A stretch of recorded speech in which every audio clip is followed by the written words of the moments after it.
பாஜகவோடு எங்களுக்கு கூட்டணி ஆட்சி இல்லை, அவர்களோடு எங்களுக்கு உள்ளது தேர்தல் கூட்டணி மட்டும்தான் அப்படின்னு பத்திரிகையாளர்களை சந்திக்கும் போது அதிமுகவினுடைய பொதுச் செயலாளர் திரு எடப்பாடி பழனிசாமி அவர்கள் அறிவிக்கிறாரு. என்ன கணக்குல இவர் இதை சொல்றாரு, இதனுடைய பின்னணி என்ன அப்படிங்கிறத நம்ம இந்த காணொலியில பார்ப்போம். தொடர்ந்து எங்களோடு இணைந்திருங்கள். சில நாட்களுக்கு முன்னால உள்துறை அமைச்சர் அமித்ஷா அவர்கள் சென்னை வந்தபோது பாஜக அதிமுக கூட்டணியை அறிவிச்சார். அதுவும் என்ன சொன்னார்னா, மத்தியில மோடி தலைமையிலான ஆட்சி, மாநிலத்தில் எடப்பாடி அவர்களுடைய தலைமையில 2026 தேர்தலில் சந்திக்கிறோம், 2026ல என்டிஏ ஆட்சி அமைக்கும் அப்படின்னு சொல்லி சொன்னார்.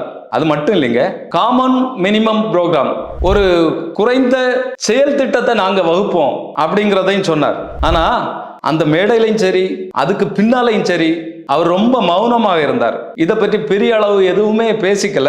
ஆனா திடீர்னு இப்ப இப்படி சொல்றதுக்கான காரணம் என்ன, என்ன அழுத்தத்துல இவர் இப்படி பேசுறாரு அப்படிங்கிறத நம்ம பார்க்க வேண்டிய தேவை இருக்கு. சரி, நடந்தது ஒரு கட்டாய திருமணம், ஓகே இருக்கட்டும். ஆனாலும் அதுக்கு பிறகு இவ்வளவு மௌனம் ஏன், இந்த மௌனத்தை கலைக்க வேண்டிய தேவை என்ன அப்படிங்கிற விஷயத்தை நம்ம பார்ப்போம். RSS அமைப்பு இந்தியாவில் ஆரம்பிக்கப்பட்டு 100 வருடம் ஆகுது. இது 100வது வருடம். அவங்களுக்கு ஒரு கொள்கை உண்டு, ஒரு கோட்பாடு உண்டு, நீண்ட கால திட்டங்கள் அவங்களுக்கு உண்டு. அதுல முக்கியமான திட்டம் என்னன்னா, அகண்ட பாரதம், இந்து ராஷ்டிரா, அதுதான் அவங்களுடைய திட்டம். அப்போ இந்த இந்து சர்வாதிகாரத்திற்கு, இந்துத்துவ ஆட்சிக்கு என்னெல்லாம் செய்யணுமோ அதையெல்லாம் பிஜேபி RSS செய்யும். RSSனுடைய அரசியல் கட்சி தானே பிஜேபி. அவங்களுடைய அமைப்புகளை வச்சு இந்தியா முழுக்க என்னென்ன வேலைகளை செய்யணுமோ அதை செய்வாங்க. இதனுடைய வெளிப்பாடு தான் இந்த கட்சிகளை உடைக்கிறது, வேற கட்சிகளிலிருந்து தங்களுடைய கட்சிகளுக்கு ஆளை தூக்குறது. இது எல்லாமே இதனுடைய பின்னணியில, இந்த திட்டத்தினுடைய அடிப்படையில் செயல்படுறது. இன்னும் உங்களுக்கு சொல்லணும்னா, எல்லா கட்சிகளுக்குள்ளாலையும் RSS சிந்தனை உடையவங்களை உள் புகுத்துறது, இல்லைன்னா அப்படிப்பட்ட நபர்களை தங்களுடைய சித்தாந்தத்துக்கு ஆதரவாக தூக்குறது. இது எல்லா வேலையுமே அவங்க செஞ்சுட்டு இருக்காங்க. இதனுடைய வார்த்தை வெளிப்பாடு தான் காங்கிரஸ் விமுக்த பாரத், காங்கிரஸ் இல்லாத பாரதம். கொஞ்ச நாளைக்கு முன்னால எல்லாம் சொல்லிட்டு இருந்தாங்க, இப்ப கொஞ்சம் அமைதியா இருக்கிறாங்க. இது எல்லாமே இதனுடைய பின்னணியில வர்றது. சரியா, இதனுடைய பின்னணியில வர்றதுதான் இந்த மாதிரியான சொல்லாடல். நமக்கு மகாராஷ்டிரால நமக்கு என்ன நடந்ததுன்னு தெரியும். அங்க வலிமையான கட்சியாக இருந்த சிவசேனாவை உடைச்சாங்க, தேசியவாத காங்கிரஸை உடைச்சாங்க. அது மாதிரி பீகார்ல சொந்த கூட்டணிக்கு உள்ளால இருக்கக்கூடிய நிதிஷ்குமாருடைய கட்சியை தோற்கடிக்கிறதுக்கு என்னென்ன வேலையெல்லாம் செஞ்சாங்க அப்படிங்கிறத பார்த்தோம். அது மாதிரி பீகார்லயே ராம்விலாஸ் பாஸ்வானுடைய கட்சியை என்னெல்லாம் செய்துட்டு இருக்காங்க அப்படிங்கிற விஷயத்தை நம்ம பார்த்துட்டு இருக்கோம். அப்போ இவங்க கட்சிகளை உடைக்கிறது, இல்லைன்னா அந்த கட்சியை அப்படியே தூக்கிட்டு பிஜேபியோட சேர்க்கிறது, இந்த வேலைகளை எல்லாம் தொடர்ந்து இந்தியா முழுக்க எல்லா மாநிலங்களையும் செய்துட்டு இருக்காங்க. அதுக்கு மிகப்பெரிய எதிர்வினையை செலுத்திட்டு இருக்கிறது கேரளா, தமிழ்நாடு மாதிரியான மாநிலங்கள் தான். சவுத்துல பெரிய எதிர்ப்பை தெரிவிச்சிட்டு இருக்கு. அவங்களுடைய வேலைகள் எல்லாம் இங்க பலிக்கல. அது எவ்வளவு நாளைக்கு நீடிக்கும் அப்படிங்கிறது மிகப்பெரிய கேள்வி. அதிமுக மிகப்பெரிய ஒரு வலிமையான கட்சி. நான் சொல்றது இப்ப இல்ல, அது ஆரம்பித்த காலத்திலிருந்தே மிகப்பெரிய ஒரு வலுவான கட்சியாக இருந்தது. அடித்தட்டு மக்களோடு மிகவும் நெருக்கமான கட்சியாக அதிமுக தான் இருந்தது. MG ராமச்சந்திரன் அவர்கள் உயிரோடு இருக்கிற வரைக்கும் அவருடைய வெற்றியை ஒண்ணுமே செய்ய முடியல. எதிர்கட்சியான திமுகவால எதுவுமே செய்ய முடியல. ஜெயலலிதா அவர்கள் இருந்த போது, ஜெயலலிதா அவர்கள் ஒரு வலிமையான ஒரு இரும்பு பெண் அப்படின்னு சொல்லி பேர் கேட்டவங்க. அவங்களுடைய ஆட்சியில சில குறைபாடுகள் உண்டு, இல்லைன்னு இல்லை. என்ன, மதமாற்ற தடை சட்டம், அது மாதிரி கோயில்கள்ல ஆடு கோழி பலியிட தடை, இப்படி நான் தான் இங்க இந்துத்துவ வேலை நான் தான் செய்வேன் அப்படின்னு சொல்லி சில வேலைகளை அவங்க செஞ்சாங்க, இல்லைன்னு இல்லை.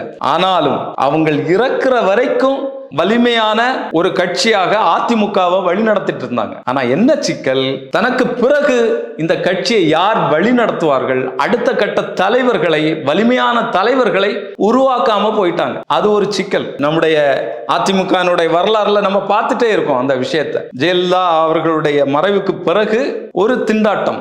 எடப்பாடி பழனிசாமி அவர்கள் முதல்வராகிறாரு. ஓபிஎஸ் அவர்களை தர்மயுத்தம் பண்ண வச்சதே பிஜேபியினுடைய வேலை தான். கட்சியினுடைய பலத்தை அடிக்கிறதுக்கு எங்க வாய்ப்பு கிடைக்குமோ அந்த வேலையெல்லாம் பிஜேபி செய்துட்டு இருக்கும். 2019 2021 அப்போ இப்படி பலவீனமாக இருக்கும்போது அந்த கட்சியினுடைய அதிகாரத்தை தங்களுடைய கையில வச்சுக்கிட்டு அவங்க என்ன வேணாலும் செய்வாங்க. அதுக்கான உதாரணம் தான் பிஜேபி பாராளுமன்றத்தில் கொண்டு வந்த பல சட்ட மசோதாக்களுக்கு ஆதரவு அளித்தது அன்னைக்கு இருந்த எடப்பாடி அவர்களுடைய ஆட்சி அப்படிங்கிறத நம்ம மறக்க கூடாது. உங்களுக்கு உதாரணமா சிஐஏ அப்படிங்கறத சொல்லலாம். அதிமுக ஆதரவு கொடுக்கலனா அது பாஸ் ஆயிருக்கா. இப்படி பல விஷயங்கள்ல அதிமுக பிஜேபிக்கு உறுதுணையாக இருந்திருக்கு. ஆனா நிதர்சனமான உண்மை என்ன அப்படின்னு சொன்னா, பிஜேபிக்கு ஆதரவு அளிக்கிறது மூலமாக தமிழ்நாட்டில் அதிமுக தனது செல்வாக்க இழந்துட்டு வந்தது. அதுதான் உண்மை. அது தொடர்ந்து வந்த தேர்தல்கள்ல அது பிரதிபலிச்சது. அதை மறுக்க முடியாது. 2019 பாஜகவோட கூட்டணியில பாராளுமன்ற தேர்தலை எதிர்கொண்டாங்க. ஒரே ஒரு சீட்டு தான் அதிமுக கிடைச்சது. பன்னீர்செல்வம் அவர்களுடைய மகனுக்கு மட்டும் ஒரு சீட்டு கிடைச்சது. அது மாதிரி 2021 மிக குறைவான சீட்டுகளை தான் அதிமுக பெற்றது. இதனுடைய பின் விளைவுகளை எல்லாம் நம்ம பார்த்தோம். இதனுடைய பின்னணியில அதிமுகவும் பிஜேபிக்கும் என்னென்ன சச்சரவுகள் எல்லாம் நடந்தது அப்படிங்கிறத நம்ம தொடர்ச்சியா பார்த்தோம். ஒரு அதிரடியான தலைவர் அண்ணாமலை அவர்கள் தமிழக பாஜக தலைவரான பிறகு எந்த அளவுக்கு கேவலமாக அதிமுக தலைவர்களை பேசினாரு. இன்னும் சொல்ல போனா தவழ்ந்து பதவி வாங்கினவர் எடப்பாடி பழனிசாமி அவர்கள் அப்படிங்கிற சொல் பிரயோகத்தை உபயோகிச்சார். அவர் அதிமுக தலைவர்கள் என்ன சொன்னாங்க, பிஜேபி கூட கூட்டணி வச்சதுனால தான் நாங்க அழிஞ்சு போனோம், எங்களுக்கு சீட்டு கிடைக்கல.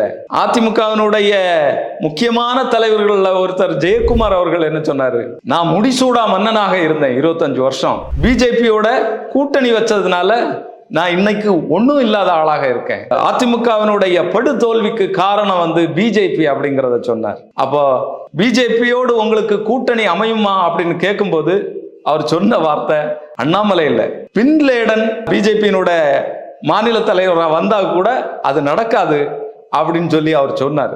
வெளிப்படையாகவே அதிமுக தலைவர்கள் அந்த கூட்டணி முறிந்தது, பிஜேபியோட எங்களுக்கு கூட்டணி இல்லை அப்படின்னு எடப்பாடி அவர்கள் சொல்லும் போது பட்டாசு வெடித்து கொண்டாடினாங்க. நாங்க சிறுபான்மையினருடைய ஓட்டு எங்களுக்கு இனி கிடைக்கும், சிறுபான்மையினருடைய நலன்ல நாங்க அக்கறையா இருக்குவோம் அப்படிங்கறதெல்லாம் சொன்னாங்க. ஆனா காட்சிகள் நாள் ஆக ஆக அப்படியே மாறிடுச்சு. பிஜேபிக்கு தமிழ்நாட்டில் வலிமையாக இருக்கணும்னா அவங்களுக்கு ஒரு கட்சி வேணும். அந்த நேரத்தில் தான் எடப்பாடி பழனிசாமி அவர்களுடைய மகன் ஒரு விமான கம்பெனி ஆரம்பிக்கிறதனுடைய பின்னணியில ஊழல் வழக்குல சிக்கிறாரு.